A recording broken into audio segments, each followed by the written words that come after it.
Good evening, ladies and gentlemen, and welcome to the first race of the 2021 PepegaCar season as these drivers prepare to take to Road America in the heart of Elkhart Lake, Michigan. I'm Seth Cole alongside of Anthony McCrory. Anthony, 30 drivers ready to take the green flag here today for 38 laps. A lot of twists and turns and some pretty treacherous corners here at this road course. Yeah, welcome to Road America. It's one of the longer tracks on the U.S. side of the world, and a lot of drivers come to this race expecting good things to happen to them. It's kind of like the Spa of the USA in length only. This track has got some interesting turns on it, especially turn 5, heavy braking zone. And these drivers, they're hungry. It's the beginning of a new season. They want to go out. They want to go into this one strong. So we'll have to see what these drivers can do here tonight.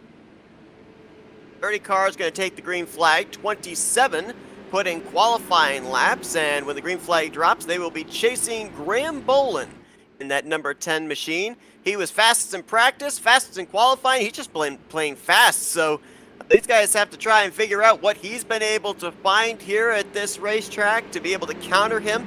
Could be pit road, could be the equalizer, as we know that these drivers at some point in this race will be having to make at least 2 trips to pit road, possibly a third depending on what the fuel window is for these guys. Absolutely. It's a long lap here at Road America. We'll have to timing your pit stops also is going to be a big factor into who may win or lose this race, as it's a long lap around this circuit. And these cars, they are set up to run this race, but there are a couple of treacherous spots on this racetrack that these drivers are going to have to be wary of. The run down into turn 5 is going to be one of the heaviest braking zones on this racetrack, easy to overshoot. Also, the carousel and the run down into Canada Corner, which we have seen a number of drivers in past races have problems with. And it's going to be a long season, so you want to set yourself up for a good one here tonight. But other than that, this is Elkhart Lake. It's one of the most famous circuits on the entire world, and some of these drivers going into this season, they want to have some good finishes. They want to set themselves up well for the rest of the season. We've got a long way to go. So for drivers like Bowman, Adams, Van der Zandt, and Oster, they're going to want to have to stay out in front and stay clean throughout the race. Picture of road courses and ovals in the schedule this season. We showed you the drivers that took time. 28th starting will be Alec Martinez. 29th, David Cabrera, and Devin Mistak is going to be bringing up the rear of the field. You talk about those treacherous corners. I'm going to throw a couple more out at you as well that people might not necessarily think is a treacherous area of the racetrack, but they're kind of under the radar tricky corners, and that would be turns 6 and 7 heading down towards Harry Downs. I've seen a lot of drivers when they go up the hill, they're into turn 6, make that left-hander, they'll get the right sides on the curbing and get a little loose and spin off that corner. So keep your eyes on that area of the racetrack as well. That's places that drivers are going to still have to keep their wits about them and also have to take into consideration those other areas of the racetrack that are more famously known as the trouble spots. These drivers also here tonight are not going to be aware of when a fun yellow is going to be thrown. It's going to bunch everybody else back up. They've been given the indication, and so have we, that it's going to be taking place somewhere between laps 10 through 24, but we have not been given when that yellow flag is going to be thrown. That could also play into some varying strategies in the midway portion of this race. Also bear in mind, you'll see that the tires on these machines have that yellow stripe on the interior area. Those are the red tires. They have red tires and black tires available to them, but they have to turn 2 green flag laps at the start of this race on these red tires. After that, it's up to them what tires they want to put on for the remainder of this race. But what do you say, Anthony? Let's turn these 30 cars loose. Let's get the PepegaCar season under the green flag. And we are underway here, going down turn 1 for the first time. Everyone's spreading out behind them. Into turn 1 goes Bolin, trying to defend against Adams down through T1. Does do very well. Out to run down to turn 2 and 3. Still, single file between the top 3, and back behind them, they got a three-way battle between Crane, Van der Zandt, and Ripper, who all 3 of these drivers Van Desant is falling like a rock. Started on the front or the second row of the grid, now falling back all the way down into a 7th place position as Bolin, Adams, and Oster come down into turn 5 the first time. Everyone getting through here A-okay. Everyone behind them spreading out back there between Zandavant and the rest of the field. Back where Novak, Rush, Stewart, and Sora are running. Everyone spreading out, and we have a car around as well. Rush is around. Aiden Rush gonna spin it around from just inside the top 20. We probably will not see a caution flag. Road course yellows, local yellow, but no full course caution as he'll get that thing refired and drive away. There's actually some debris laying over there as well. Yeah, there's another car in trouble. Is that the 99 of Scott Taylor? No, just ahead of him. Justin Lisenby? No, another, yeah, it is Lisenby. He just looped it around there as well. Lisenby's looped it around. Also, Cole Freilich is the driver with the heavy suspension damage on his left side going through the carousel as we speak. That car is undoubtedly going to have some issues getting back to pit road. I don't even think he's going to make it. He's completely missed the exit of the carousel. If he does get back to pit road, I don't think they have a fast repair available for them to use, so he's going to have to fix that car under green flag conditions. As we complete lap 1, Graham Bolin going to be your leader, and we're only 1 lap through the race. We still have 37 circuits to go. You would be correct in the fact that they don't have a fast repair available to them, so you've run into early issues here on the first lap of this race. You've got 37 laps to kind of combat that. But to the case, as you pointed out there, both Lisenby and Freilich with very wounded machines. I mean, that right front was barely hanging on by tethers on the 15, and they're going to have to limp those cars to pit road. Looks like Scott Taylor in the 99 hitting pit lane right now as well.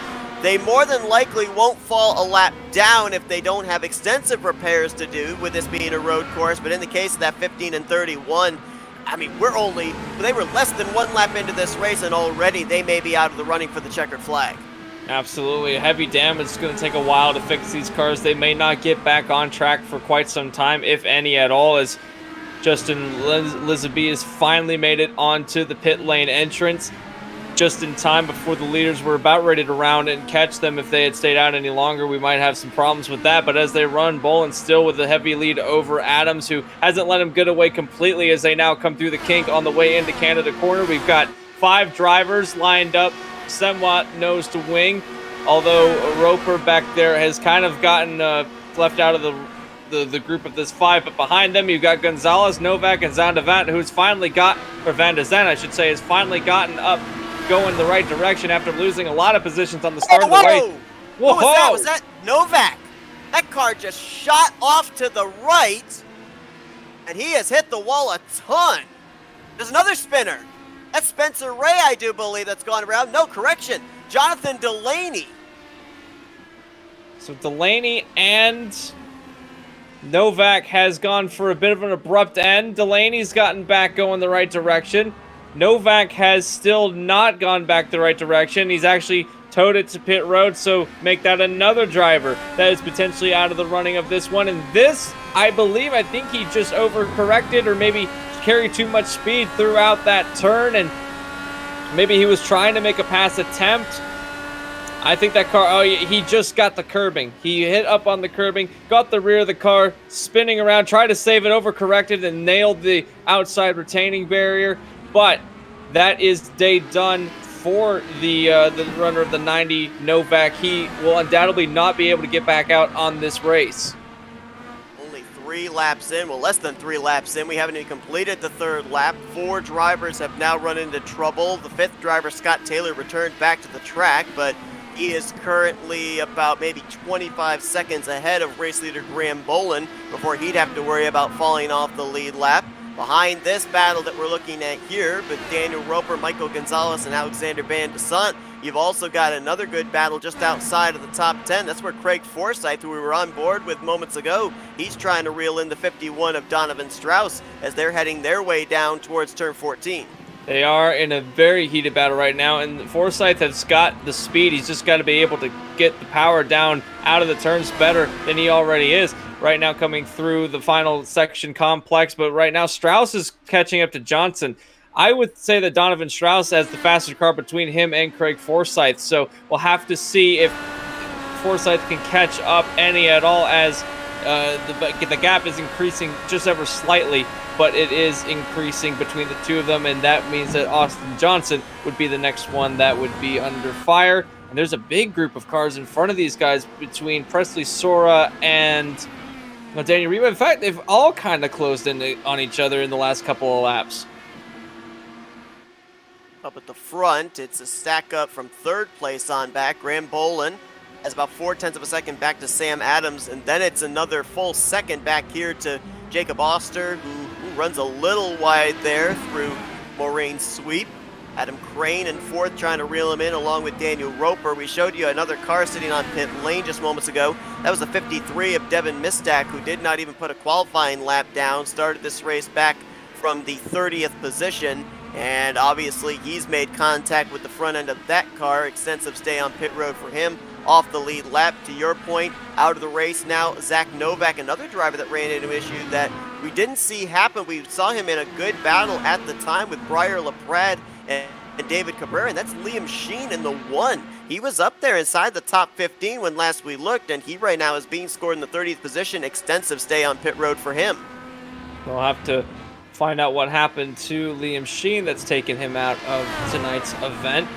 There's a great battle going on for 5th, 6th, 7th, and 8th in two separate battles. Right now you have a battle between Daniel Roper and Michael Gonzalez for... Oh, there's a car around in front of him, in fact. That's the 9 of Oster that's gone around off the final turn, and we have a car behind them that's also gone off track, trying to avoid. It's a blue and yellow car. I believe that was Austin Johnson.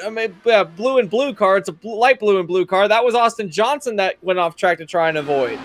Johnson able to keep it going in 11th. Oster, who was up inside the top 5, recovers, but now in the 15th position, so a huge net loss for him as back up towards the front. That battle you were talking about between Van Desant and Michael Gonzalez, it's now turned into a battle of Nate Stewart all over the back of the 97 for 7th place.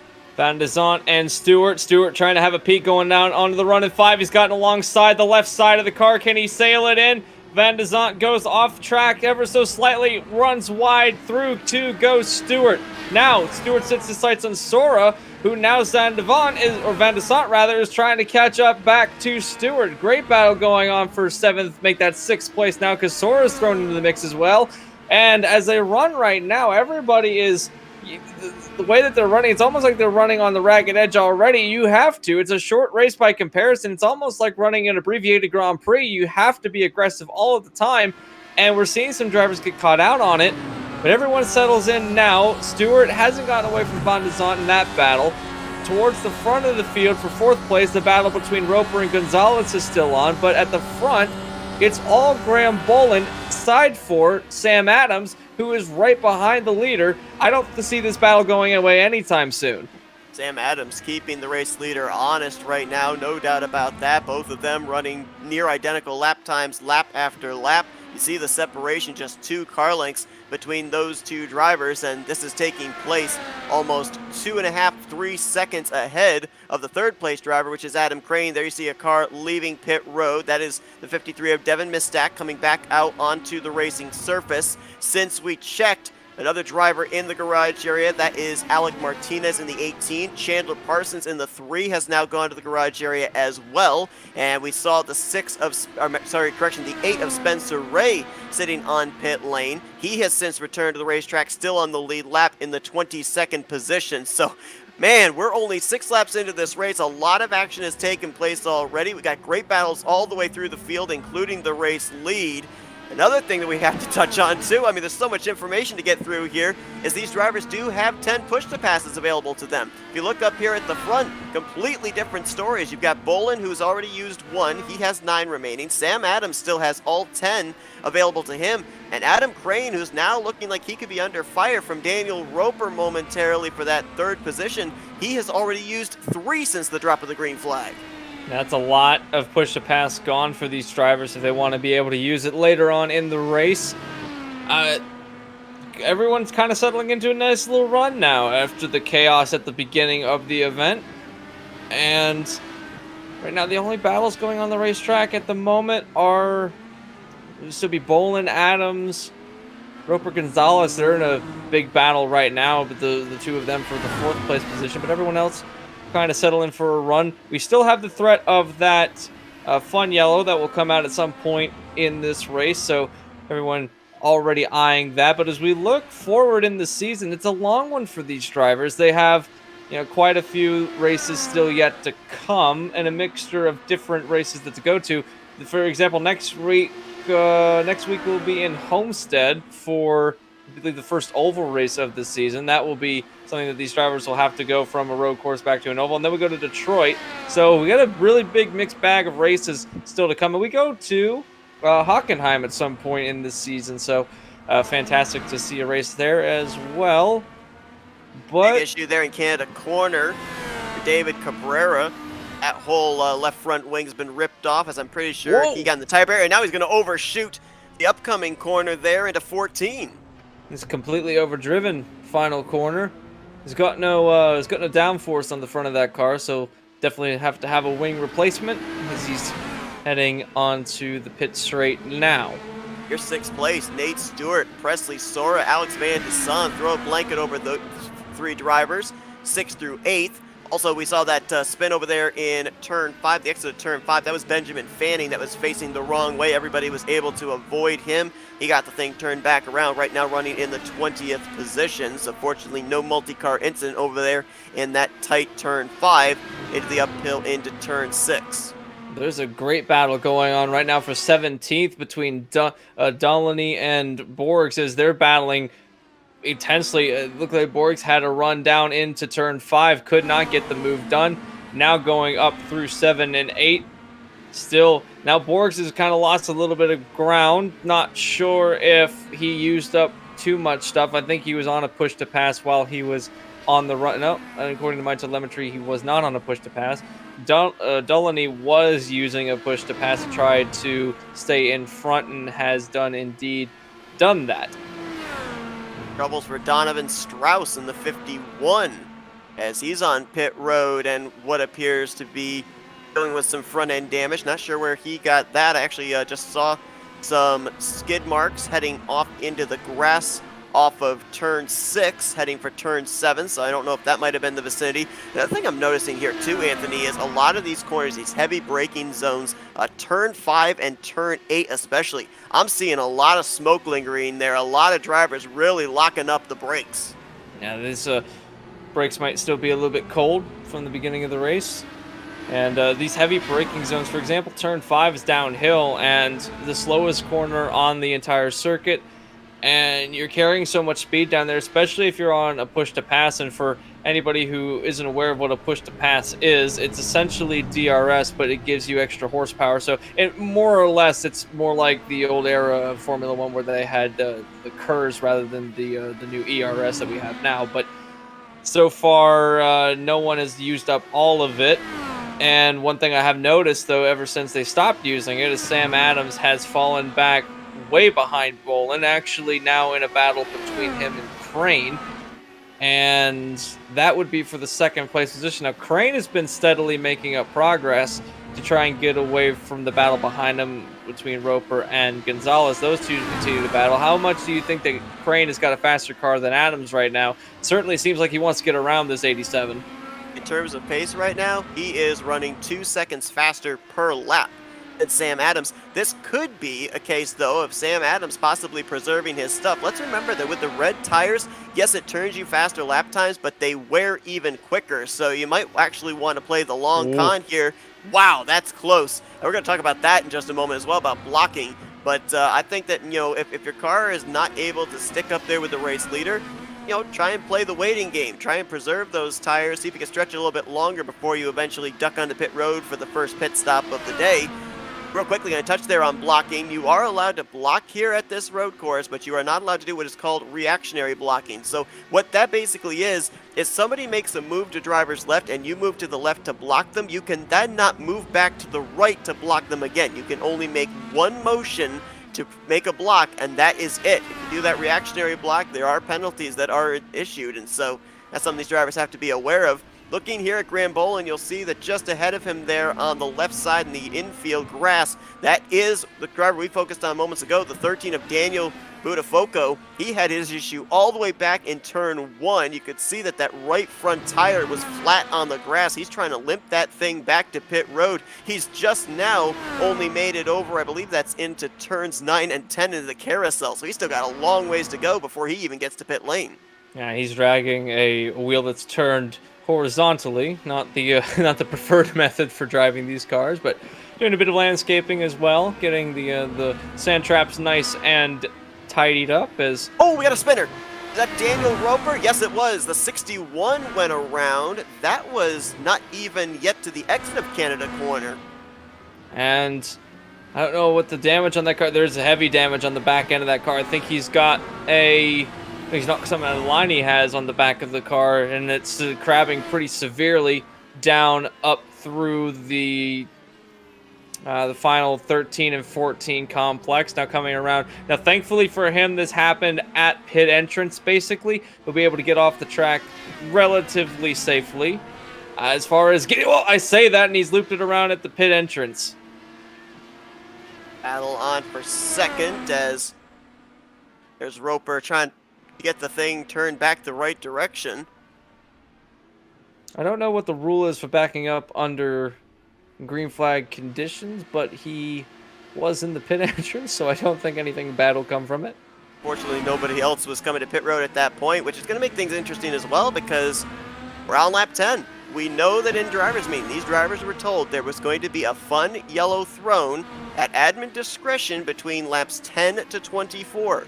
But no idea of what lap that might be, so whoa! Ooh. Sam Adams got those right sides off the racing surface there, and Adam Crane checked up for him, but he could have very easily pounced to take that second position. But now you got to wonder, I mean, now that we're on to lap 10, how does that change not only the racing style of these drivers and how aggressive they're going to be, but also when they might think about making that trip to pit road? Because, you know, the last thing that you want to do is be a driver that has either just made your pit stop or about to make your pit stop, have that caution come out. You want to have the ideal caution come out where you are on pit lane when that yellow flag comes out, be able to do your service. As we got a car around, oh, but was that Daniel Roper again?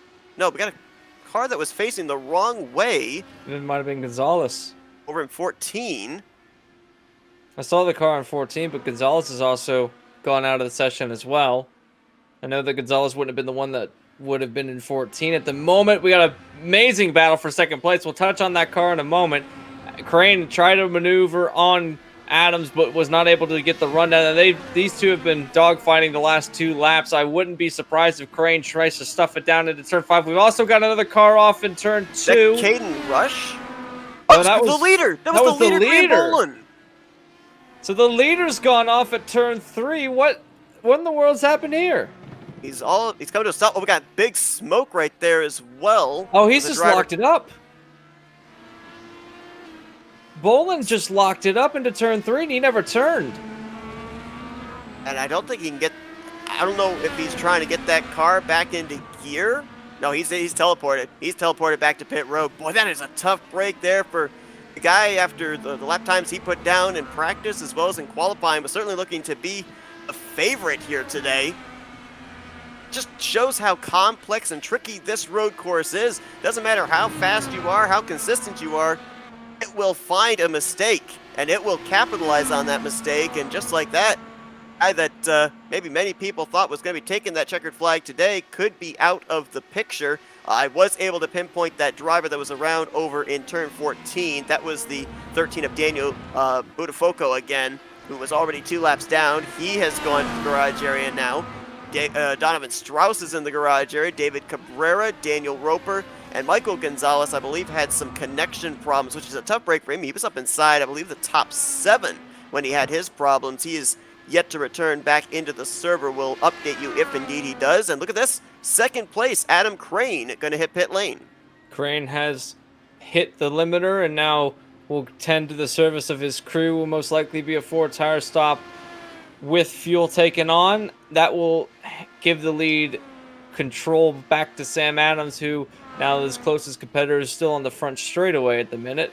But that battle for second place is now effectively turned into a battle for the lead, as the departure of the aforementioned Bolin has now made the lead of this race very spicy. We've got some other drivers on as well. I believe that that might be Stewart. That's also Sora, who's on pit road. That's going to be a good battle when they come back out. That'll be a battle for 10th place when they get back onto the surface. And now back underway, Sam Adams rounding through.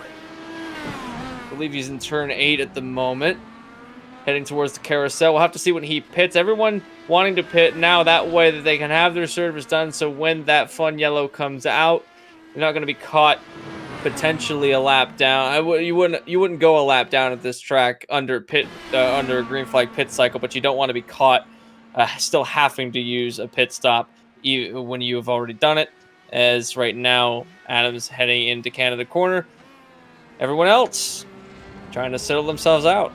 We talked about Sora and Stewart on pit road. Also coming down pit road that lap, AJ Musselman and Carlos Borges. So they've already made their first green flag pit stops of the day. Let's see if our race leader Sam Adams might be hitting pit road this time. Yes, he is. Wouldn't imagine him stay out too much longer. Has come down onto the pit straight. And we should see Briar Laprade on as what? No, Laprade stays out. So new leader will be 35 for the moment, as Van Desant is also on the pit road. So the only one that hasn't pitted the top 3 being Laprade. If it works out, it works out. We'll have to see if the fun yellow comes out. I don't think it will. We have up until lap 24 before it comes out, so it could be any time. But if Laprade is caught out on the racetrack during that point, he would go to the back of the pack, I would assume. It's not good, that's for sure, because right now as things run, we've got 17 cars on the lead lap, so that would be at least the furthest back that he would restart, as everybody else has now either made or are on pit road making their first pit stop of the day. So yeah, he would definitely be caught out. He is crossing his fingers that he can get back to pit road entry before that fun yellow is thrown. News. Battle for second, which is, well, battle for the lead, really. Adam Crane did jump Sam Adams under the pits, so the undercut pays off for the 29. That's powerful. If you need to make another stop at some point, then you have the undercut that you can use. It's always been powerful. When I don't think I've ever seen an undercut not work recently. So that will give the 29 back the lead once Laprade pits. It looks like everyone's elected to go onto the Blackwall tires. I was just going to say, let's notice the tires on the soon-to-be race leader as well.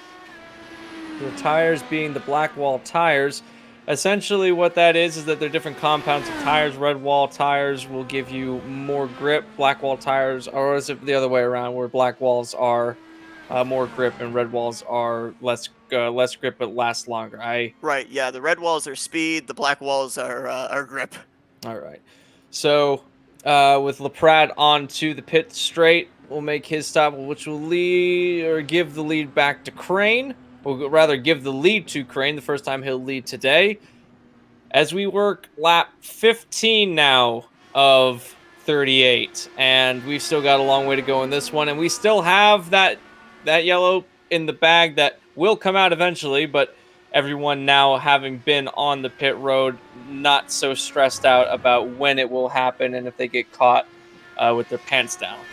Now I have to make a correction here, just amend something that I said earlier. I stated that these drivers had to start the race and turn 2 green flag laps on the red tires. That's incorrect. They actually have to turn 2 laps in this race on the red tires, because I noticed that 35 of Briar Laprade, when he was coming down pit road, he started this race on the blacks. He has now just turned them to the reds, so he is now going to try and turn the 2 required laps on red tires this far into the stint. For the most part, though, everybody that's up here inside the top 5, they started on reds, and they have now moved to blacks with Crane, Adams, Stewart, Sora, and Van Desant, your current top 5. Then you've got the red tires of Briar LaPrade, who's actually going right back to work. He's going to see if he can get that 5th position from Van Desant, and this is going to give you guys an idea of just how fast those red tires are opposed to the black tires, as he closed up right there about 0.6 of a second in a matter of a couple of corners.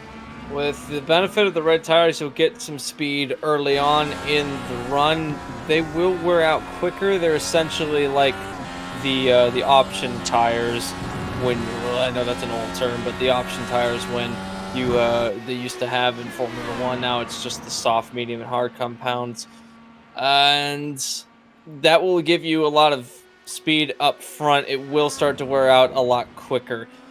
That being said, if he's able, well, locking the tires up going into Canada might not increase the longevity of the tires, but they will give you that initial speed. The only downside is that with these guys that are in the black walls, they will be able, as long as they keep their tires healthy, be able to stay on this set to the end of the race.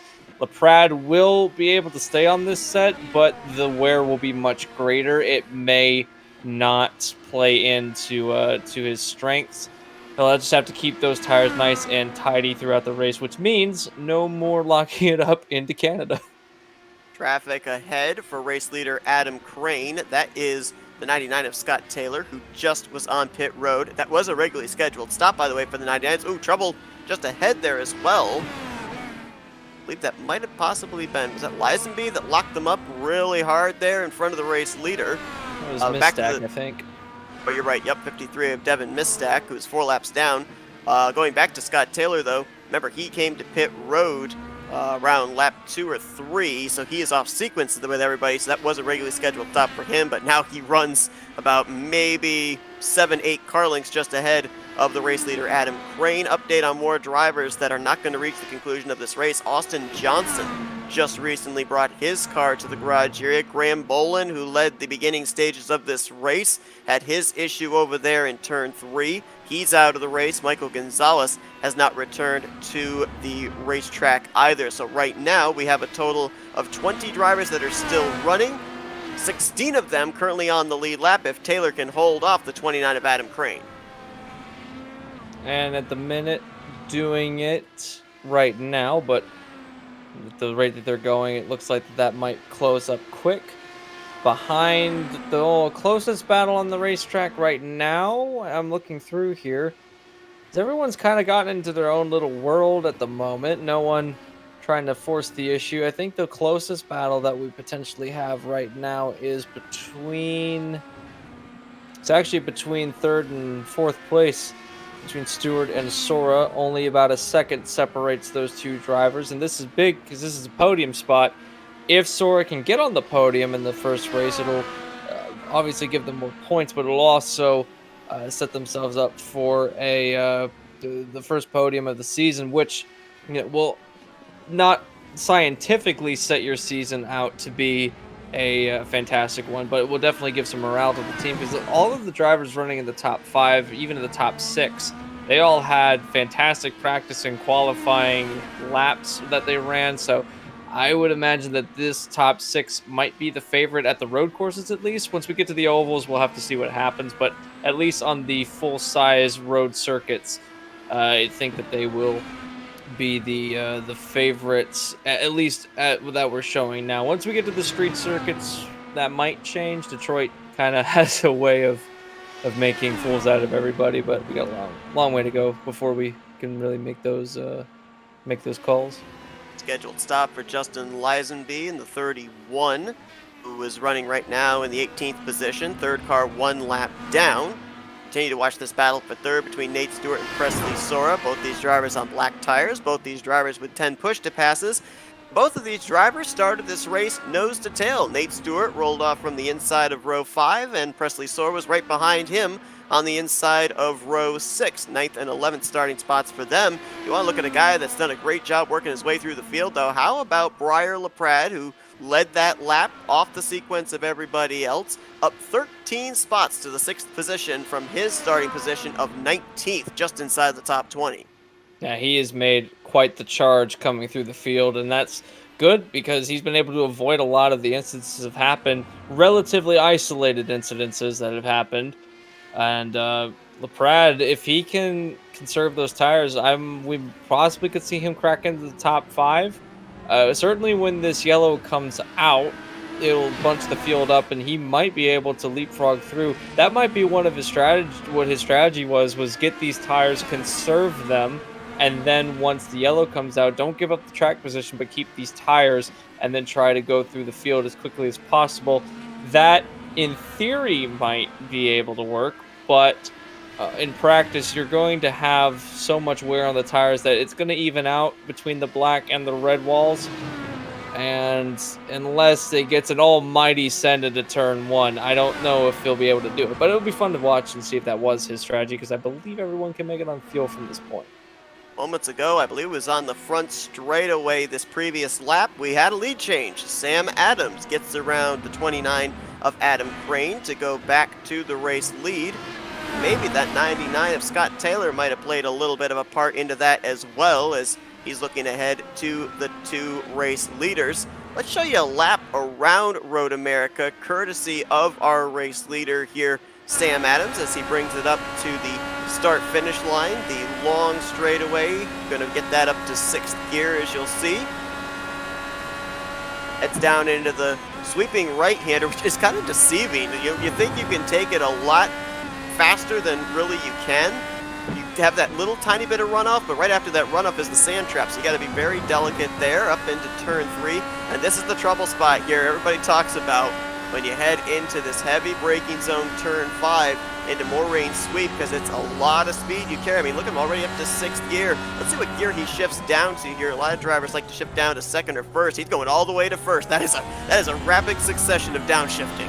That is an aggressive downshift, and then into 1st, into the next part of the circuit as well, going through turn 6 up through turn 7. Turn 6 is deceptive because it drops off extremely quick, and you end up seeing a lot of drivers lose traction and lock up through there. On the way through into 8, one of the other tightest turns on the track, and then the longest turn on the track, turn 9 and 10 throughout the carousel. You can't run it flat out even on fresh tires, or you might be able to get away with it on fresh tires, but you feather the throttle through there to keep it pinned to the inside, through the kink, down the run into Canada, which is one of the other longer runs down, a great passing zone, the second hardest braking zone, into turn 12, all the way down into 1st gear, pin it to the inside, ride out as much as possible, touch the grass a little bit, up through the Thunder Alley complex, through turn 13, run it all the way out to the outside, get a little off, and then set yourself up for turn 14, hammer it in, hit the apex, out onto the rumble strip, and then that is a lap at Road America. I was actually noticing and observing here, you're used to seeing this in stock cars when a driver's going into the corner and he feels the back end's going to step out or something like that. You see a lot of jerking of the wheel, left, right, left, right. A lot of those corners, very smooth on the steering wheel for Sam Adams, but I saw especially coming up into turn 6, also heading into turn 8 in the entrance of the carousel, a lot of jerking of the wheel. So what are some of the things he's dealing with there that's causing him to almost look like he's trying to catch the car?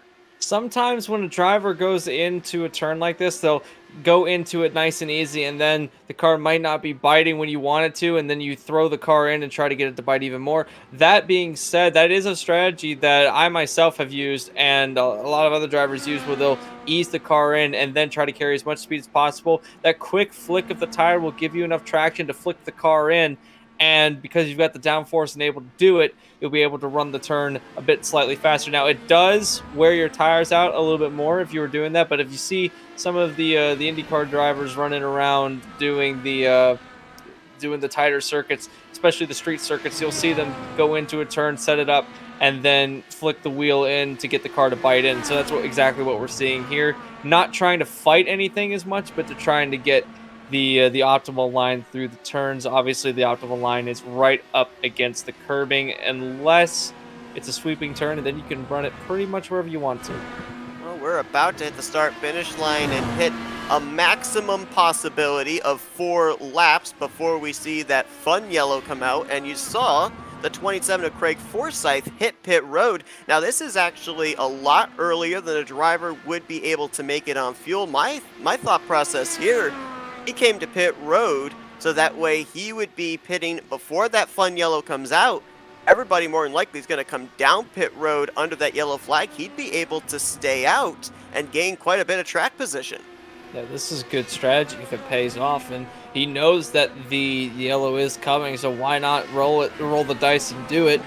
You're not going to lose a lap at this track. The lap is long enough that you wouldn't necessarily have the threat of that happening. We were running in the high. I think the leader Adams the last time around ran a 146.9, so unless your stop is over a minute and a half, you're not going to lose the lead, or lose a lap. But Sam Adams almost lost the lead. That was a whale of a save going through turn 5. He almost had the back end completely snap around on him, but was able to hold on to it. And if you leapfrog through, then Is that was the lap machine, I do believe, of the 99 of Taylor, or was that Sora? That was Sora that actually got out of shape right there. Nice save. He was trying to get up there to Nate Stewart. Back end snapped out on him there. He was able to hang on to it. Lost him some time, though. Yeah, he's had to gather the car back up, but has done it. Not every driver can say that they've done it tonight.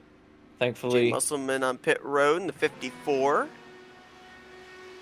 That's some good bit of strategy. Trying the same thing that the other drivers did. There's a car smoking on the pit lane as well. I believe that would be the one of Liam Sheen, who is still sitting there, albeit 18 laps down. I think he was maybe trying to see if the car would fire to get out on the pit or onto the racetrack, and something amiss under the back of that car. I mean, look at how many cars we've got out of the race right now. I believe there's 10 in total. And even if Liam Sheen's able to get out there and log about 6-7 laps, he would pick up 7 or 8 positions. And you talk about the fact of the consistency and getting every position, every point, with it being, not exactly a very long season schedule. That might be what he's thinking, is spend the time necessary on pit road for them to, replace the engine, go out there, log some laps, and get those very valuable points.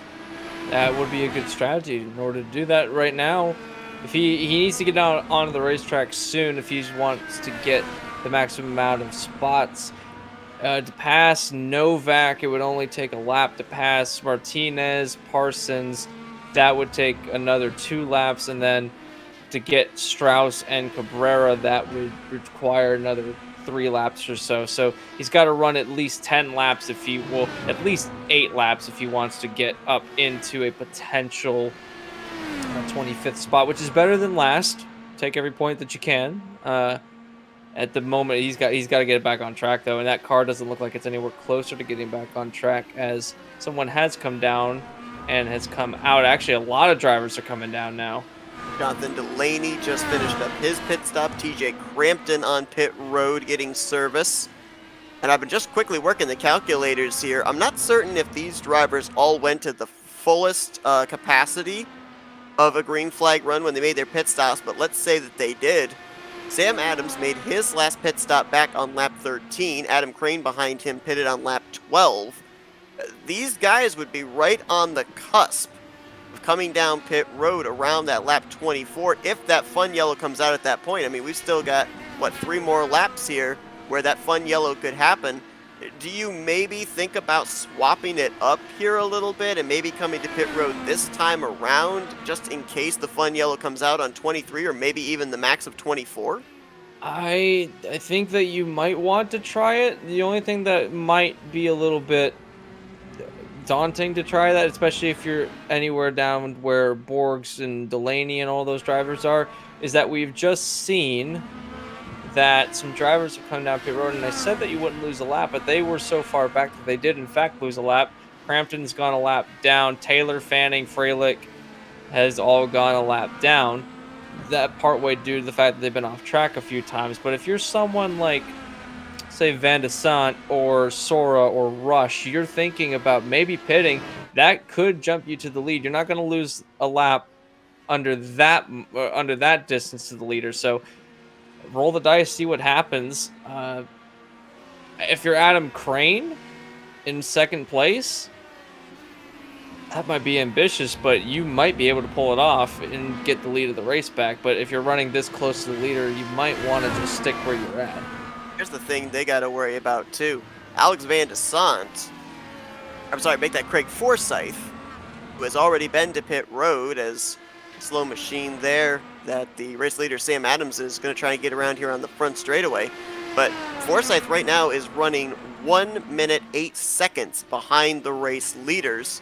You have to wonder if they do come to pit road here, which it looks like they're going to run this out until that fun yellow comes out.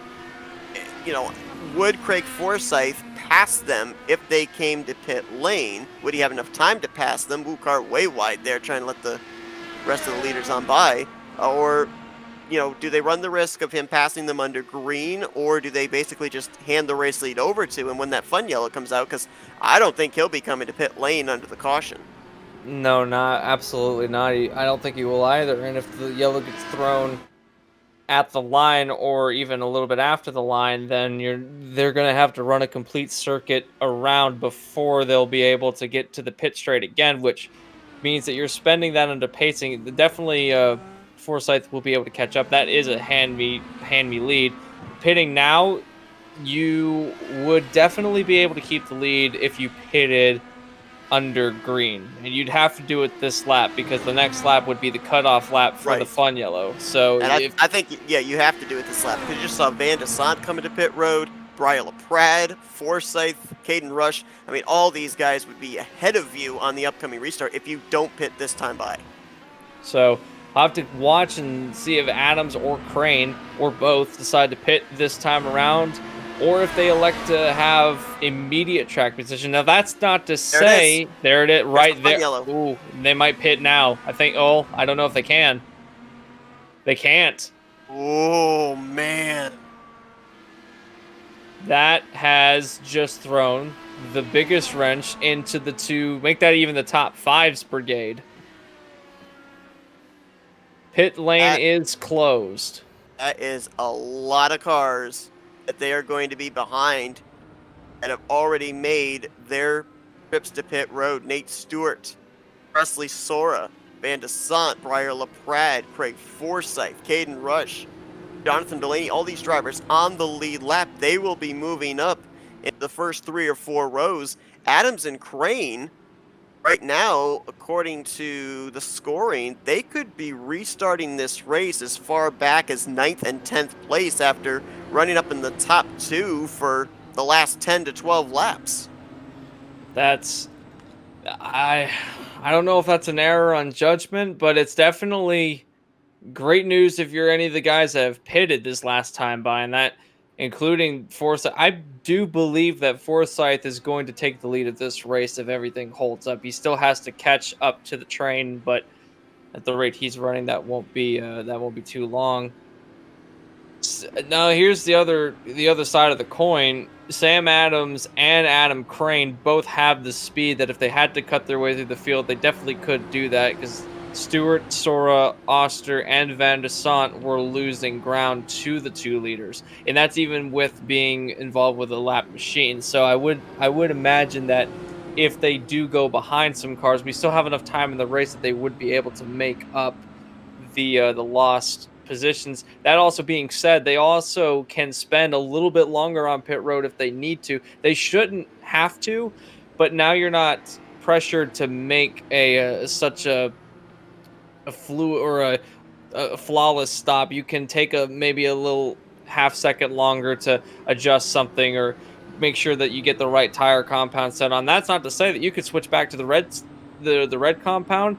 And being that Forsyth, I believe, is on the black compound. Well, actually, no, he's on the reds. So you'd most definitely have to go to the reds in order to keep up with them. But here's the other side of that story. Forsyth is on older reds. Adams and Crane and Stewart, Sora, and all those drivers, they would be on new reds. So they would definitely have the advantage in the speed department there, in the fact that they've been running faster lap times than Forsyth, Delaney, all those drivers.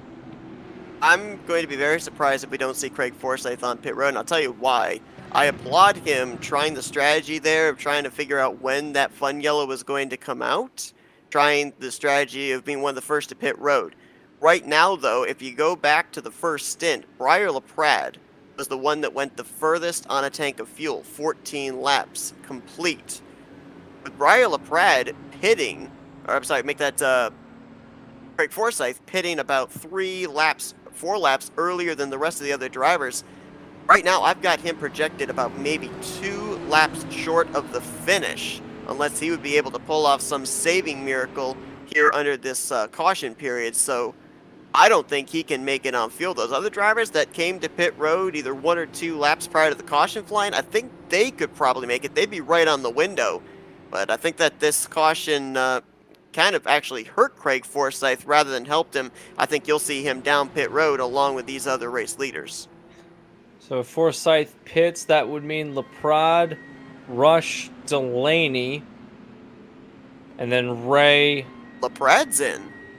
That's interesting.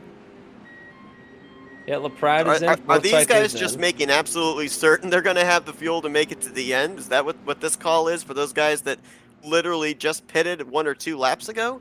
Delaney has come in. Now here's the thing. Stewart and Sora have stayed out. Yeah, they were on pit road just maybe about half a minute, 45 seconds before the caution flew. Here's something that's interesting, though, is Van Desant has stayed out, and he has yet to make a second stop. No, he pitted on the same lap as Stewart and Sora. All 4 of your drivers out in the top 4 right now, Stewart, Sora, Van Desant, and Caden Rush, they came to pit road on lap 23. Well, then my telemetry is wrong. It says that Van Desant has only made 1 stop tonight. Well, my telemetry's got them on their second lap of this stint. I think they pitted the lap before the Fun Yellow came out. Interesting. Okay. But another interesting thing here that I was noticing, and I think it's even more prevalent now, we had Graham Bolin out in front. We knew he was fast. We had Crane out in front. We knew he was fast. Adams out in front twice today. We know that he's got a fast race car. None of those drivers have the fastest lap of the race right now, though. The guy's going to be starting second place. Presley Sora has the fastest lap of the event so far here tonight with a 145.451.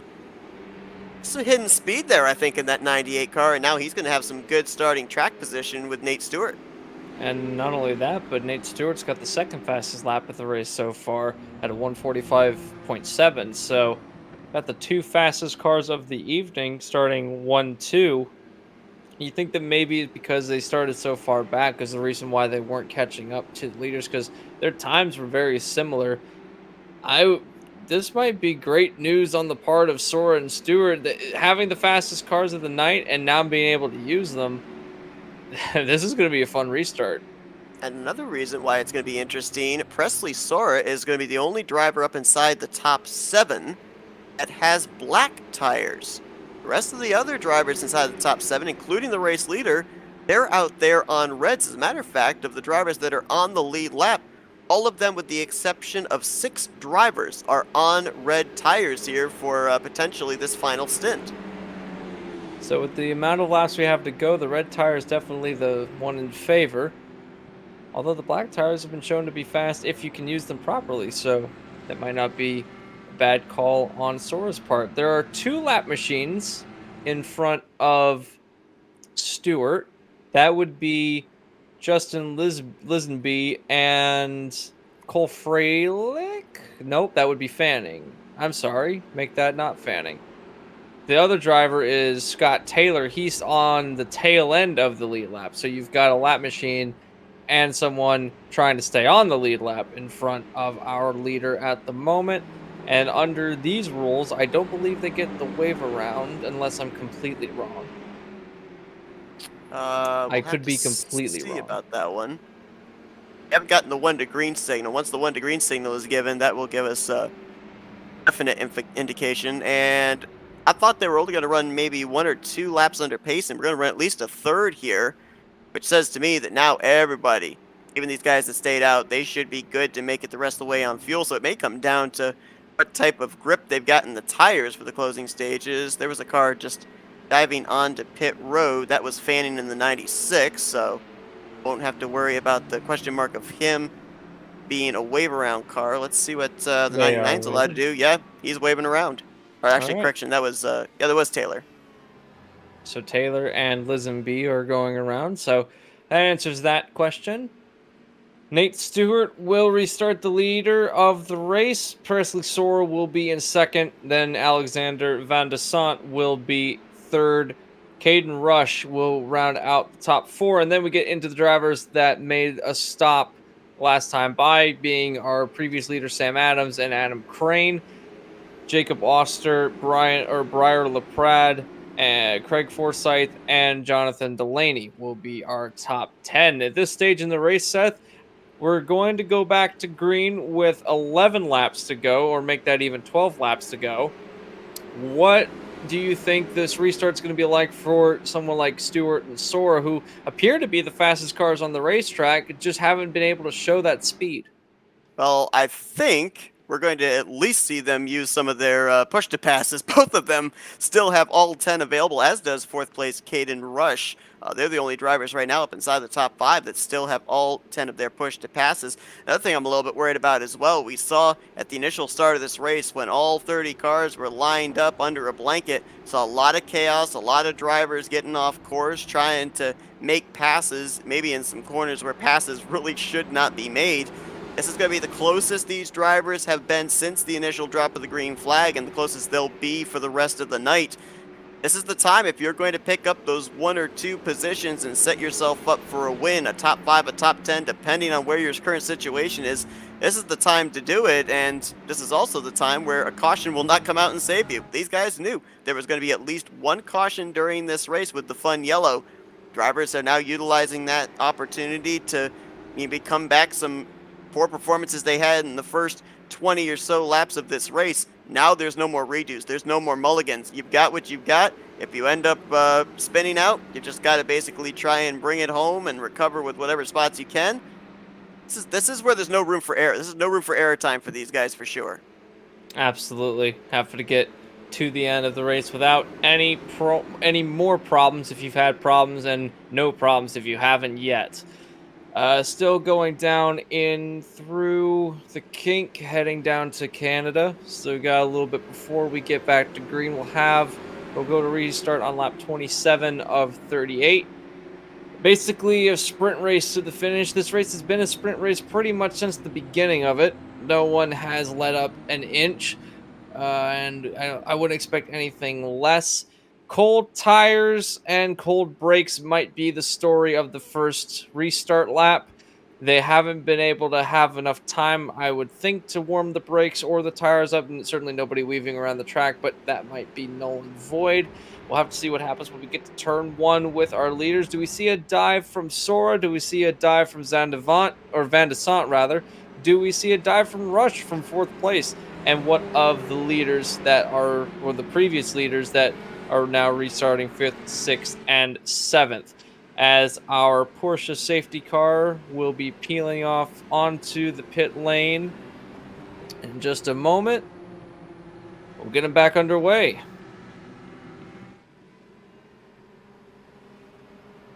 Stewart's the control car with the iRacing pace car hitting pit road. When does he decide to go? Leader's advantage, and he's going to open up a nice little gap. Oh, someone made some contact back there. I saw something fly in the air like a wing or something. That might have come off of Van de Sant as Rush and Van de Sant battle into turn 1. Oh, almost clipping each other's wings going through T1, but down into 2 and 3. Rush losing ground to Adams. Adams through into 4th place, now running down and trying to get to Van de Sant. Behind them, Crane trying to get around Rush as well. And now taking them down into turn 5 is Crane to the inside, to make that to the outside of Rush, trying to get the pass done. And we'll sail it in. We'll get the pass through to the inside. We'll take the position away. Crane up to 5th, following in the tire tracks of Adams, who's in 4th. Next driver he will focus on is Alex Van de Sant. I mentioned that I saw some debris flying back there just before the start-finish line, the front straightaway. A couple of cars were on pit road. including the 74 of TJ Crampton and the 99 of Scott Taylor. I don't know if maybe it was contact between those drivers. Oh man, this is wadded up here though. This is 2nd through 5th with Sora, Van Desant battling, and you've got Adams and Crane looking to see where the advantage is going to be. Ooh, near contact between the 87 and the 29 heading through the kink. How about that move by Van Desant? We got a car on the barrier back behind them going down the straight. I think that's Oster that's in the wall. Oster has bended into, coming out of the kink, bended against the guardrail. Now going through into Canada is Van Desant, Sora, Adams, and Crane. Van Desant will get 2nd place. Adams will slide into 3rd place, trying to get around. There's some contact. Sora off course, and he's gone straight into the gravel trap, into the wall. I think he's gotten away with it. However, that does hand the position back over to Adams. He'll set his sights on to Van Desant, but before that, he's got a fight with Crane going down into run to turn 1. Into turn 1. Whoa! Oh, looks for the block. My goodness, that was nearly 3rd and 4th place, wrecked into turn 1, and I don't think Adams going to be too thrilled about that block either. Let's see what happens as they head down into 3. Going out of turn 3 down to the run to 5. Someone has surely got to be on the push to pass, and that would be Adam. Blocking, going one direction, defending to the inside, now to the outside goes to Adams, trying to get around Crane. Down into turn 5, who gives in first? Crane defending, Crane through, Adams with the crossover, up the hill, taking him all the way into the grass, Adams in the grass and spinning into the bridge, into turn 7, or make that turn 6, hard impact into the wall, and that's taking Adams out of the race. All of a sudden, the drivers that were up front in the first half of this race are dropping like flies. Bolin out of the race. Major damage now on Adams as he sits stopped there at the top of the hill in turn 6. Nate Stewart loving all this as he now has 2.2 seconds back to Alex Van Desant, another 1.5 seconds before you get back to Adam Crane in the 3rd position. Everyone's spreading out after the incident that happened on to turn 6. Everyone trying to find a slot in line is what these drivers are doing. Now back in 4th, 5th, and 6th place, you've got a major battle right now between Rush, LaPrade, and Forsyth. Remember, these drivers were some of the drivers that had stayed out and then came back or lost positions under the restart. Rush was one of them. LaPrade was one of the ones that pit. He's trying to make his way back through the field. Craig Forsyth is one of those drivers trying to make their way up through the field. Closest battle right now. Oh, here comes Rush with, or LaPrade rather, with a run on Rush. Can he send it into turn 1? To the outside goes LaPrade, sailing it towards turn 1. Late on the brakes to the outside, runs it all the way wide, but still Rush with the advantage going through 2 and 3. Can LaPrade send it? Has to back off, tries to cross over, and he's gotten to the outside of Rush. Another drag race down into turn 5. Actually, it's settled before we get to the bridge. Rick Forsyth has a good view of it. Now he tries to get to drivers left on Caden Rush, heading down into turn 5, the heavy braking zone. He might go 2 for the price of 1. He tried to send it in 3 wide. Oh, Rush off the track, tried to have a go at it, but couldn't find anything for it. Forsyth through. LaPrade trying to get away from all of this, and behind him you've got Sora trying to mount a comeback after going off track in turn 14, and you got Musselman trying to come through the field as well. Oh, we got a car off course there. That is, I believe that might have been a slower car just in front of the race leaders, or was it Caden Rush? Oh, it wasn't Rush. I'm not sure who that was. I thought I saw a purple machine going off the corner there in turn 6. It might have been LaPrade. Not sure who it was. Maybe I just saw things. Briar LaPrade, though, in that 4th spot. Now it's Forsyth up into 5th, and Caden Rush is currently slotted in 6th. There's an update as well. A lot of events that are taking place here in this race going to have some effects on how next week's race at Homestead is going to start. There is a live penalty system that is currently going on. There is an off-track admin observing everything that happens during the course of this race. Right now, 2 drivers, based off things that have taken place in the first 30 laps of this race, will be starting from pit road in next week's race. That will include the number 38 of David Cabrera and the number 6 of Jonathan Delaney, who actually just recently brought his car to the garage area. Same can be said for previous race leader Sam Adams. That's big news considering that we're going to an oval the next time out. Drivers will be starting under a typical rolling start. Whoa! Whoa, goodness. Caden Rush. This battle is heating up significantly. In fact, here goes Rush through Forsyth. Now Rush tries to get back to LaPrade. This battle for fourth place is steamy at the minute.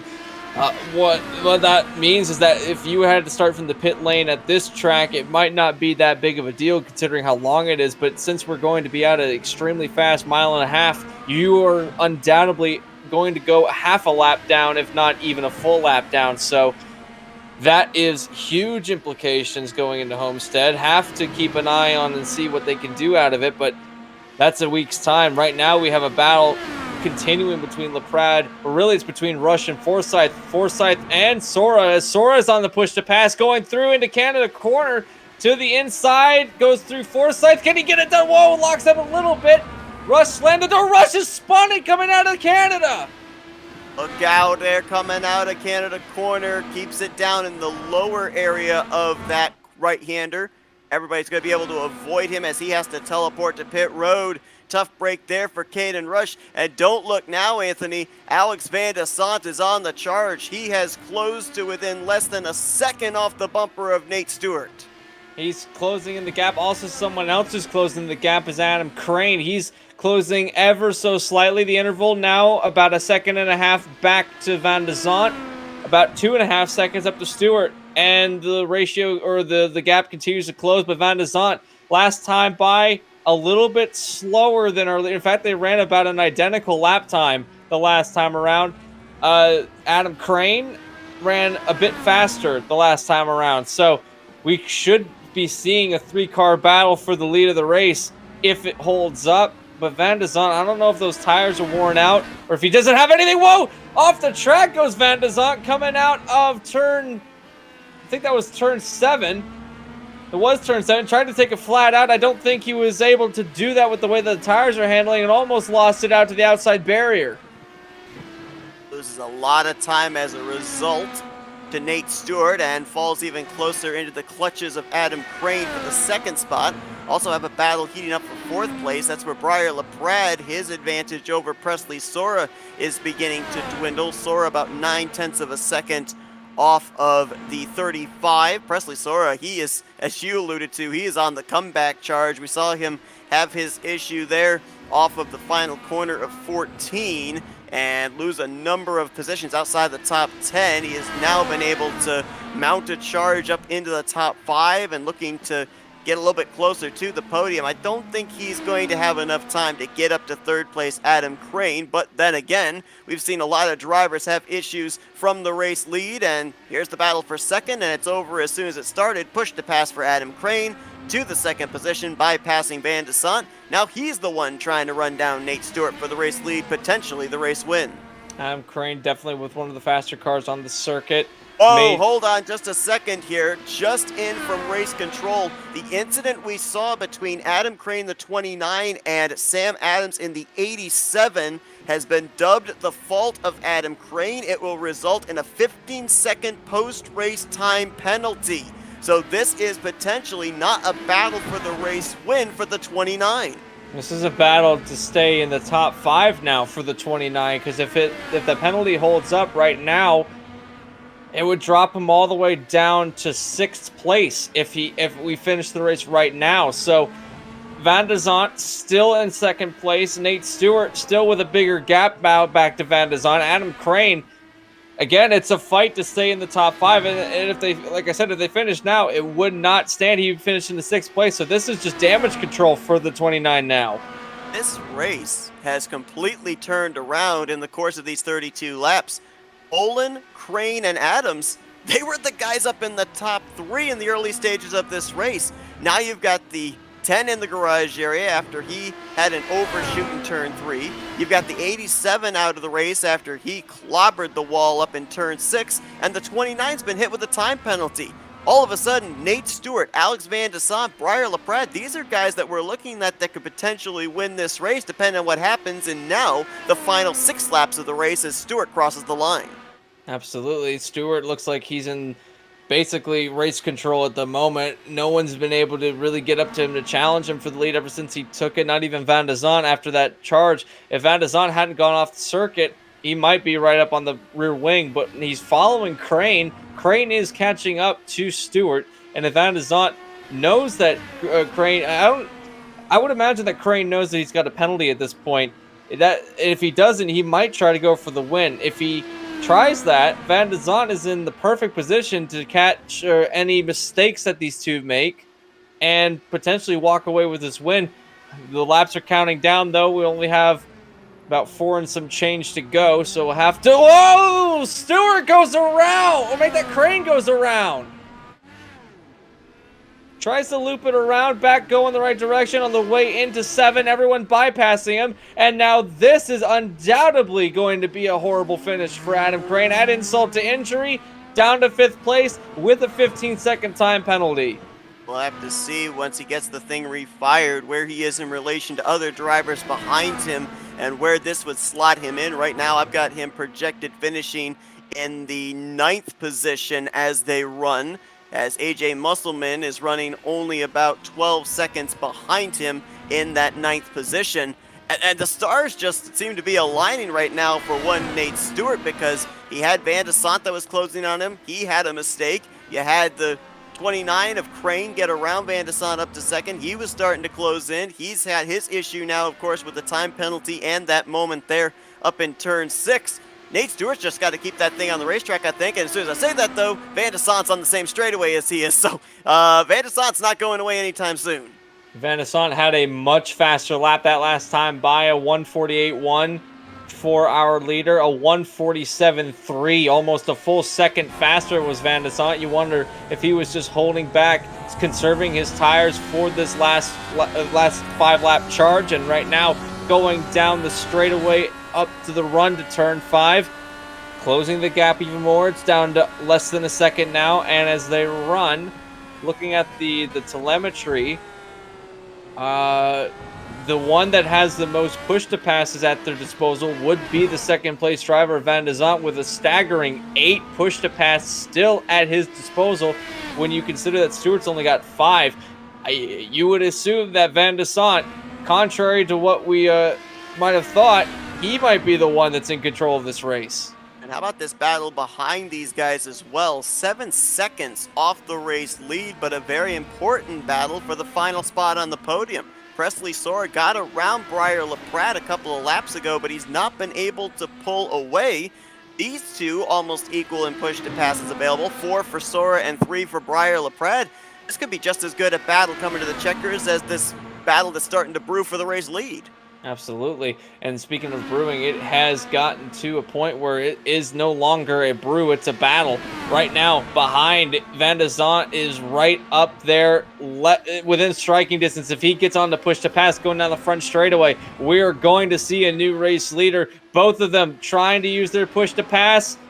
Well, certainly Van Desant's on it right now, on it down the front straightaway, gets him at the line. New leader goes to Alexander Van Desant into turn 1 in a moment. And now Nate Stewart's going to be playing catch up to the 97. Wow, did you see how much the 4 had to back up his corner there going into turn 1? That lost him a ton of ground. Van Desant was still feeling the after effects of that push to pass, and it is now about 4 or 5 car lengths coming off of turn 3 and heading down towards the Moraine sweep. Van Desant on the push to pass again, going down into turn 5, has opened up a huge gap, almost a second gap back to Stewart. Going through 5, this is now Van Desant's race to lose. As long as he can stay on the racetrack, he might be able to pull this one off. His tires might not be looking the best for wear, but might be okay to continue. As I say that, he goes off track ever so slightly. Don't want to have too many of those, as he's still got more push to passes than anybody else in the top 5 right now. A total of 6. He could burn a couple more if he wanted to and not be in too much trouble. Stewart's got 1. 3rd place driver now LaPrade has got 3 left, as he's just taken the position away from Presley Sora. And Adam Crane has a total of 2 left, although he also has been slapped with a 15-second time penalty. which right now would have him hovering between 8th and 9th position, depending on if AJ Musselman can keep within 15 seconds of the 29 running in the 5th position. Another driver we haven't really talked a whole lot about here today just took the 6th position away from Craig Forsyth. We saw just before the battle for that race lead. This battle for 6th place happening through the Thunder Valley and Bill Mitchell Bend area. Carlos Borges has got around Craig Forsyth, now up one step closer to the top 5, and, well, actually would be the 5th position with the 29's time penalty. Good news for them. A bunch of them sweep up and get more positions at the expense of somebody else's penalty. Spencer Ray in that 8 car. He actually had early issues, has been able to come back from that. He's got the 8 car in 8th place and trying to see if he can get up here to both Forsyth and Borges, maybe get up into the unofficial 6th position. And he's got 4 push to pass left, so he's got something to work with. Everyone in front of him also has 4 push to pass left, so these 3 Borges, Forsyth, and Ray, I'll get it out eventually, will also be in a battle. So this is potentially good news for Ray, as Seth alluded to. For Nate Stewart, something has drastically happened with the 4 machine. He was leading by almost 2 seconds at one point. Now he's down 2.5 back to Van Desant, and I want to imagine that Van Desant was never really worried about whether or not he had the pace. I think he definitely was hanging back, trying to see what his race would come out to, and now he's opened up an almost unsurpassable gap back to Stewart. Given the amount of laps we have left, we're coming around to complete lap 36, 2 laps to go, and he was one of the drivers that at the beginning of the race I kind of looked at and thought, I think that there's something that this guy's got for the rest of the field, and sure enough, here we are. He's been able to stay consistent. He's got a magnificent lead over Nate Stewart. With 2 laps to go, I don't think that there's anyone that's going to have a challenge realistically for this 97 team. The first time I've seen Alex Van Desant here at Road America in an open wheel machine. He's very good at this road course and showing it right now. I have to wonder the gap that we're seeing him close up and now open up on Nate Stewart, if that might come down to tire management. I wonder if Nate Stewart used up a lot of his stuff trying to open up a gap from the 2nd place on back chaos we saw there when we went back green, and now he's got nothing in terms of Firestones to be able to keep pace with the 97. As a matter of fact, he might actually fall back into the clutches of Briar LaPrade here when all is said and done. If LaPrade can put together some good Q laps in these final 2 laps of this race, Nate Stewart just trying to hang on. We did have a driver hit pit road. I thought it might be a scheduled stop. It's unscheduled for TJ Crampton, who was en route to get a top 10 here today. But right now, he is 1 lap down and still getting some damage repair done on his 74. As just a couple more corners, and Alex Van Desant is about to see that white flag. Heading down into the run into Canada. We'll enter the final complex before we get the start-finish straight. Nate Stewart, like you said, just trying to hold on to his 2nd place. He's got LaPrade closing in. I don't think LaPrade is going to have enough time to catch up to Stewart. Everything runs the way it is. That will be your podium. Battles on the racetrack. There aren't many, if any, as right now Spencer Ray has gotten around Craig Forsyth into 7th place, but a bit too far back from Carlos Borges in order to try and get the 6th position away, although everyone moves up a spot with Adam Crane losing a spot, so essentially this is a battle for 6th and 7th. Spencer Ray will just miss out on a top 5 as Forsyth almost binned it in the final turn. Got a little bit loose, but it's all Van Desant up at the front going down the straightaway towards turn 5. No one in front and a 5-second gap behind. I would imagine that he's on cruise control. At the start of the evening, 30 drivers took the green flag. When we come around to take the checkers, only 10 drivers will be finishing on the lead lap. Looks like 13 drivers will be running at the conclusion of this race. Alex Van Desant started this race from the 3rd position, picked his moment to get the race lead. It was very late in the running, but it's going to be the most important lap led here tonight What a way to start off his Pepega Series career, as he is going to be coming around through the final couple of corners, heading for home for his first checkered flag on the season in the debut race here of the PepegaCar. As the sun begins to set on race 1 of the 2021 Pepega Cup or Car Series, we're getting ready to crown our first winner through the final turns, out of Canada, up through the final complex, through the Thunder Valley, through the bend, and through turn 14, up the hill. Alexander Van Desant did not go coast to coast, but has dominated the last 4 laps of this race to win at Road America, and did it in a period fashion.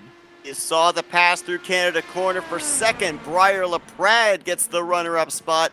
And Nate Stewart, is he out of fuel? I think he is, coasting across the start-finish line to capture the final podium spot. That might be why he lost the lead, trying to save fuel to make it to the end of the races. Oh, there was a drag race behind them between Sora and Crane, I think. No, make that Borges, but it looks like Sora just getting it at the line for a top 5, which actually will translate into a 4th place. Borges will finish in the 5th position, and Spencer Ray will finish in 6th. Adam Crane will not be able to keep his 4th place finishing position with a 15-second time penalty. It'll probably bump him down to at least 8th place on the grid. It's like 7th on my telemetry is where Adam Crane will be finishing. Obviously, not the finish he's looking for, but could have been a lot worse. So we'll be seeing what he can do as far as trying to mount a comeback next week at Homestead, as Alex Van Desant going to bring it down here into Moraine Sweep, and he's going to do a little bit of burnouts for the fans down here in turn 5. Absolutely. Absolutely fantastic run.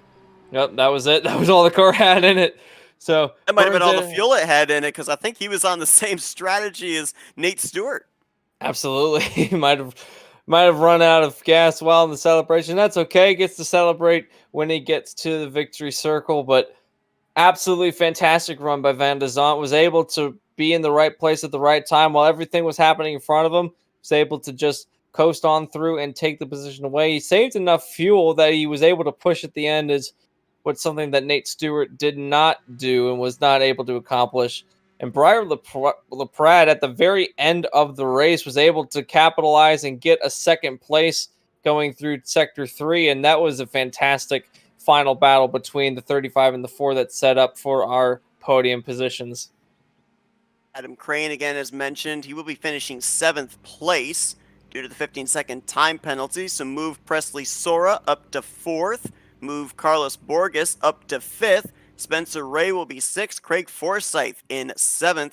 AJ Musselman 8th. Scott Taylor, who in 2 occasions was on the tail end of the lead lap, just ahead of the race leader, and that fun yellow actually saved his chances. He'll be in 9th. And TJ Crampton, I believe, or actually, no, correction. I moved too many people up. So actually, it will just be down to Spencer Ray, who will move up to 6th. Forsyth will be 8th, Musselman 9th, and Taylor will be 10th behind the reformatted area where Adam Crane will be in the 7th position. Crampton, though, he will finish in the 11th spot. Still a good performance for him, albeit 2 laps down. Cole Freilich also surviving this race to finish in 12th. Evan Mistak, who was way back outside of the top 25 in the early stages of this race, was able to soldier on for 13th, and Benjamin Fanning was the last car running, I do believe, in the 14th position, 4 laps down. And just look at all these names we've got here down in the, the bottom half of the running order. Caden Rush, who tried to pull off some pit strategy. It didn't work. Out of the race in 15th. Sam Adams, who was out in front twice in this race. Justin Lisenby never really got out of the gate. Dulaney was up inside the top 10 at a point in this race. And Graham Boland from the race lead going to finish 21st here tonight. As the sun dips behind the trees at the end of our first race, everyone that started this race unfortunately did not finish this one, as we had a number of drivers that retired as a result of incidences that happened all the way around the racetrack. And for those drivers, Seth, what do they have to do next week when we head to Homestead? Is it kind of regroup time? Is it Is it get yourself up and try to put this race behind you and set out for a new goal, or is it more of the same? Take this as a learning experience and then try to do your best for the rest of the season. Well, we talked about it. It's not a really long schedule. There's not a whole lot of time to be able to take two mulligans or three mulligans and then be able to mount a comeback and still be in the hunt for the championship. You've got to go into Homestead next week with the mentality of, hey, I've got to pick up the points that I lost here this week at Road America. Here's the problem, though. Things aren't going to be nearly as spaced out as they were here today in terms of road course racing. When we get to Homestead, we're going to have pack racing with open wheel race cars, so it's going to be absolute bedlam. These drivers are going to have their heads on a swivel. They're going to have their reaction times at completely 110%. It's going to be an entirely different animal from what they had to tackle here tonight. Let's see if we can talk with some of the drivers that had these good performances here this evening. How about a guy that crossed the line on fumes, I do believe, our third place finisher, Nate Stewart. Hey, Nate, Anthony and Seth up here in the FRM booth. You got us? Hello. Oh man, it looked like you just barely had enough in the tank to get to the start finish line. But the first thing I got to ask you is the thing that kind of put you in that situation was not knowing when that fun yellow was going to come out. I mean, how difficult is it when you know that a competition caution is going to be happening to strategize for it? Well, there wasn't really a strategy at first. At first, I thought the range was 10 to 15 because I wasn't paying that much attention, so I put it early. And then later in the race, I heard that it was 15 to 24, so I'm like, oh god, now I got to worry about that. So I feel like if I would have been able to go like a lap longer before I pitted, I could have saved enough to be able to go hard during the last run, but I think I just pitted a lap too early, and then that ultimately caused me to lose the race. I've never really been good with fuel strategy and stuff by myself, and I don't really do the Indy cars much. I'm a NASCAR guy. So saving gas under green at a road course was a new experience for me. You certainly tried to do your best and were able to make it to the end of the race, which, considering that both you and Van Desant were on the same strategy, uh, getting to the end of the race certainly did help, and you were able to finish in a third place, which congratulations on your third place. Uh, Throughout the whole race, we saw a lot of people having some huge offs that were just scattered all through the racetrack. How difficult was it to drive in these darker conditions? Because usually we're at this racetrack during broad daylight, and tonight it was the sun was setting pretty quickly and it was almost in complete darkness by the end of the race. Yeah, it was kind of difficult. Cue the race cars don't need headlights because the track has always lit meme. Yeah, that wasn't necessarily the case tonight because around halfway I discovered like, oh, it's kind of getting dark. So um another part of my strategy was gonna try to pit early, take the lead, and then hope that they call it early due to it getting too dark. Unfortunately that didn't happen. Um and it was kind of, well, I'm lucky I have a pretty good monitor because I feel like that could have also played a part into it because luckily I have a really good monitor and I was able to still see and everything. I feel like um it definitely was a lot darker than I feel like it should have been. The race did start too late and it was kind of hard to keep it on track. Um like that second to last corner was my weak spot all race because I would just go too wide, get in the grass, and bounce over the landmine. And I did that a lot more once it started getting dark, and I was worried about losing it because I couldn't really see it all too well. So darkness definitely didn't help out tonight. Talk about next week because we saw a lot of really good hard racing with two, three, four, five cars all thrown under a blanket here tonight. Next week, we're going to be heading to the first speedway on the schedule at Homestead, Miami. And of course, we know that when these open wheel cars are at those mile-and-a-half speedways, we're kind of in for some pack racing. So, what's the mentality? How do you shift gears now from a road course race to a track like Homestead? Well, at a track like Homestead, it'll be more up my alley because I'm more of a speedway guy. I really do enjoy IndyCar speedway racing. I feel like with the multi-groove that Homestead has now and the package and this and that and the other, a lot of factors are going to go into it. I feel like it should be a solid race, but I still feel like track position is going to be important due to dirty air because it's not a super speedway like, say, a Michigan or an auto club where we're all going to be on top of each other.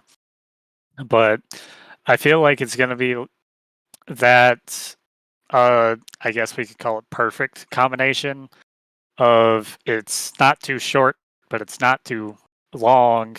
So we're going to have a mix of dirty air and pack racing. So I definitely feel like staying up towards the front and just having dirty air behind you rather in front of you is going to help out a lot. And really just going where other cars aren't is probably going to be the key to going fast. Because if there's one thing I've learned, dirty air really does mess you up a lot, and you need to minimize your time in dirty air as much as possible.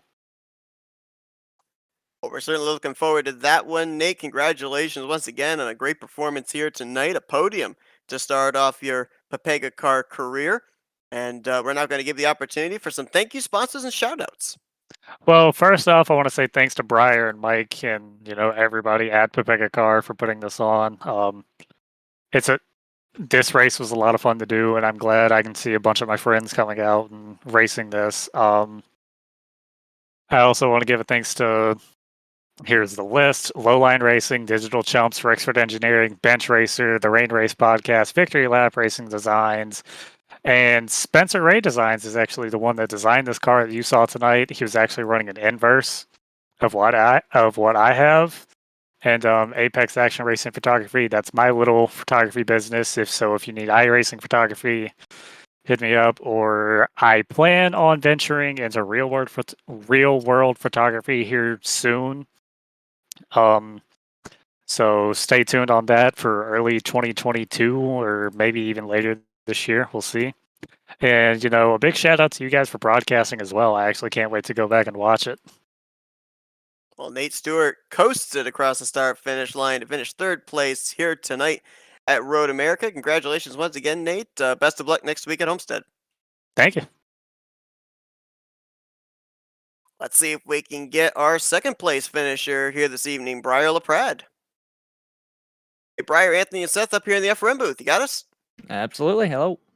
Well, man, we saw you make a late race charge there. It was about 2.5 seconds with 2 to go between you and the 4. We know the 4 was saving fuel, but you were turning some lightning fast lap times as well, able to get that second position before we got back to the checkered flag. Now, I want to go back to when we had that fun yellow come out. I had you projected able to make it on fuel on the same strategy as the 97 and the 4 drivers that elected to stay out there under that caution, but you came to pit road. What was the call there? And had you not made that call, do you think you would have been up in the vicinity with the 97 potentially to win this race? I felt honestly that the primary tires were pretty good for me because the first run I was flying on them. I don't know what it was. It just felt better. I was more comfortable with them. But with the Reds, I don't know. I felt like I was off for some reason. So we made the call to come in and get alternates, or not alternates. Sorry, primaries. Or wait, hang on, I don't know. I'm getting confused. I'm new to this IndyCar stuff, so we're learning. But yeah, we made the call because we figured the harder the compound, we go longer, tires last longer, and it ended up working out. We had to battle that train of like I don't even know how many cars it was because I was in the middle of it. There could have been more behind me or something, but I want to say like 5 cars. I just want to apologize to Jacob for putting him in a weird spot in the kink that caused a little bit of an issue, but did my best to try and avoid as much chaos as I could with the amount of cars that was behind me. But yeah, it ended up working out, I think, because tires lasted on us and we saved our push to pass to the end. And I think Nate was pretty close on fuel. I think he ran up going up the hill is what he told me, but yeah, I just saved every little bit of push to pass I had just in case I needed to battle him going up the hill, coming to the line. You certainly did a fantastic job tonight of navigating this track, and a lot of situations were happening around throughout the entire event. How did the car feel tonight? We saw a lot of drivers have problems with going off the track and spinning around out of the exit of corners, locking up. Was your car feeling nice tonight, or were you having some of the similar issues? Oh, it felt great. I can't name drop the name. I don't know if it's been name dropped yet. I accidentally name dropped in my stream, but Mr. Anonymous built a great rocket ship. I think it felt really good compared to the fixed setup that I was running earlier today, just to get a little bit of practice. But yeah, it felt really good. Because I'm usually driving the iRacing fixed setups that they give, because I have no idea about building an Indy car. But yeah, he made it drive good, and I think it put on a good show. Honestly, just wish more people would have finished. I think we're gonna try and make that a little bit better in the next couple weeks and see what we can do to improve. You had to pass a lot of race cars to get up here, though, not only in the latter stages of this race, but at the very beginning. Started back in the second half of the field, 19th place. I mean, how difficult is it to, what I call, kind of be conservatively aggressive? You know you got a fast car, can get to the front, but at the same time, a lot of heavy braking zones here at Road America. You've got to pick your moments. Yeah, I don't know what it is. I'm just not good on hot lap. Couldn't figure it out. Couldn't get the pace going. But yeah, just got to be patient picking your way through the field. It's the way I race in Road to Pro. Like, sometimes I don't have a great qualifying effort. I just kind of pick my way through the field, and one at a time. Honestly, you don't want to sit there and try and be flashy. When broadcast night might not even be watching. You got to look good for broadcast, but yeah, just one at a time, man. Keep it clean. You got to have a car at the end to compete. Well, a great way for you to start off the season here in PepegaCar. Looking ahead to the first Speedway race at Homestead next week. Congratulations on a solid podium finish here at Road America.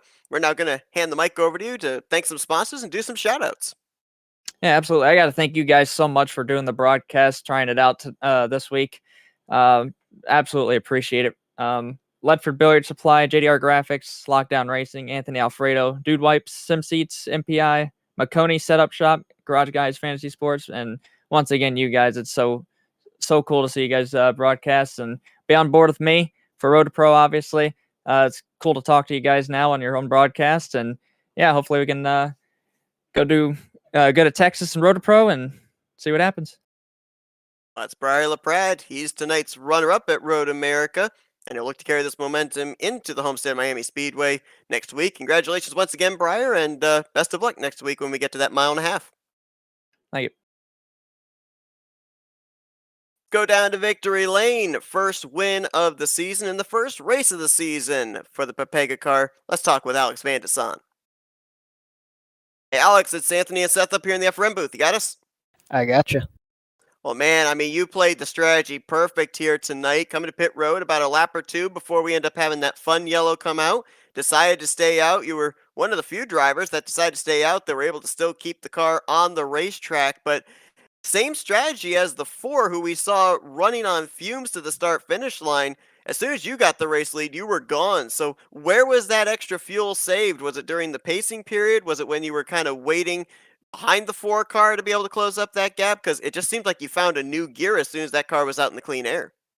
Yeah, I mean, I've done hundreds of laps here, and a lot of I've done 4 or 5 fuel save races here, so I know what numbers I need to hit and how to hit them. So that helped a lot. Saving under caution on a road course was new, so I think I did well there, and that certainly helped. But yeah, I was just able to save in those first few laps, and then just keep an eye on how much fuel I have left and know when I can go. I let Adam Crane, the number 29, drive, pull me up a little bit once he got by, because I knew he had that penalty. And then once he had his incident, then was able to just close up, and I mean, yeah, I just worked out. You certainly ran a pretty flawless race in the second half of the event. You did, however, drop back pretty far on the start of the race. Was that intentional? Were you trying to get away from some of the potential issues that were happening at the front of the field, or was that something that you had to work back from in order to get back into a race winning position? No, that was not intentional. I just got freight trains, getting bad corner exits, and then somebody else is right behind the person passing you, and you can't like take the line or anything. So I ended up just backing off, waiting for a hole to open up, and then getting in line. It actually really destroyed my the front tires, so I really struggled that first stint as well. So learned from that, and it definitely helped at the end. The knowledge that I gained from that, but was not very fun. We saw a number of drivers that we were looking at in practice, looking at qualifying. We knew they were fast. We were looking at them to maybe be ones to be up there battling for the win. They all ran into issues. I would think we saw a couple of times where you actually got off the racetrack. I mean, a lot of people say that the kink is the toughest place. A lot of people say that Canada Corner is the toughest place to take. Of course, you've got the turn 5, the hard braking zone left-hander. I mean, is there any of those three a place for you, an issue, or is there actually another part on the racetrack that you kind of have to make sure that you hit your marks on? Usually turn 6 is the toughest for me. It's that uphill left-hander after the bridge. It's just so easy to get it wrong, and it's really hard to find speed and hit it consistently. Um, Other than that, with this setup specifically, I really struggled in turn 14, the last one.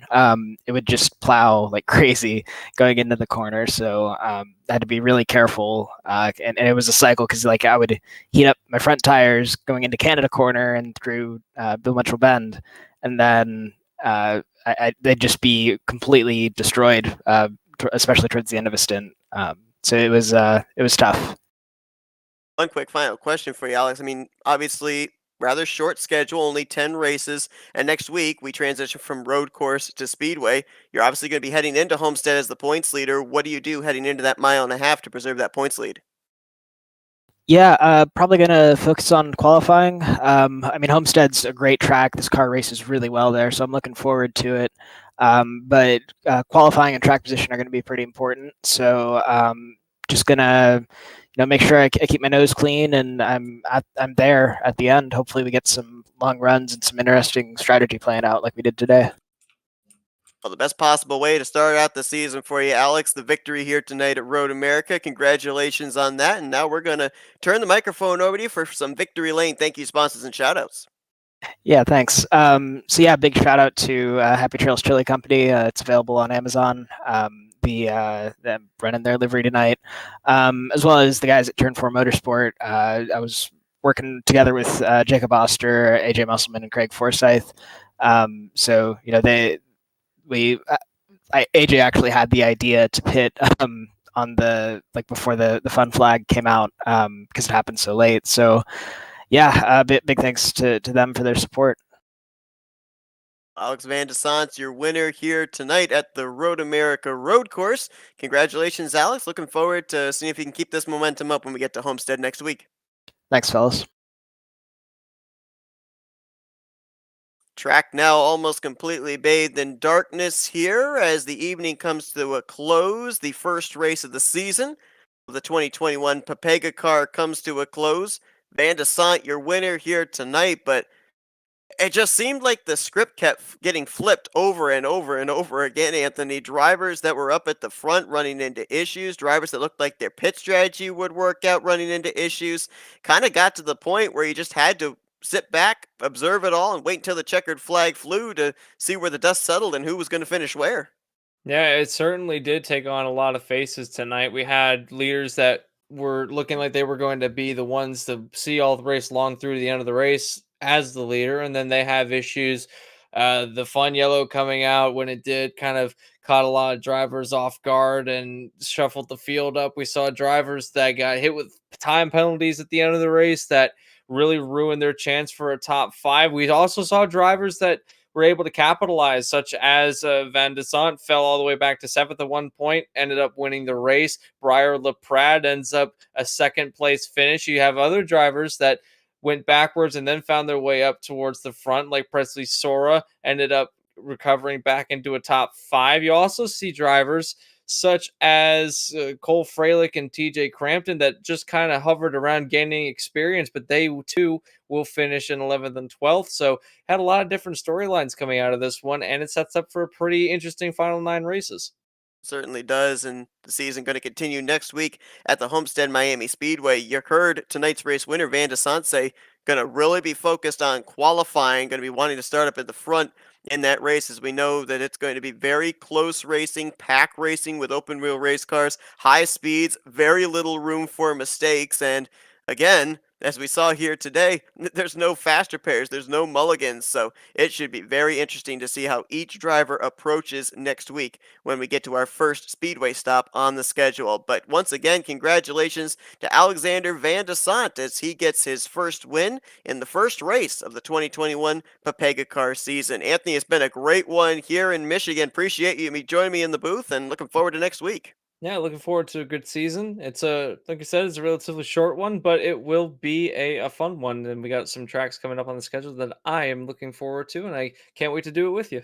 Absolutely. Thanks to everyone that tuned in tonight. We appreciate your support as well. Hope you guys enjoyed our coverage here tonight. Be sure to join us next week as we will be taking to the Homestead Miami Speedway for the second race of the season. The green flag scheduled to fly at 9 p.m. Eastern Standard Time. But for Anthony McCurry, I'm Seth Cole. Enjoy the rest of your Sunday evening as you've been watching another broadcast courtesy of the Flatout Racing Network. This broadcast is the copyrighted work of Flatout Racing Network and may not be rebroadcast, retranslated, or used in any form without the express written consent of Flatout Racing Network and iRacing.com Motorsports Simulations. Flatout Racing Network would like to thank you for your support, and we hope you enjoyed tonight's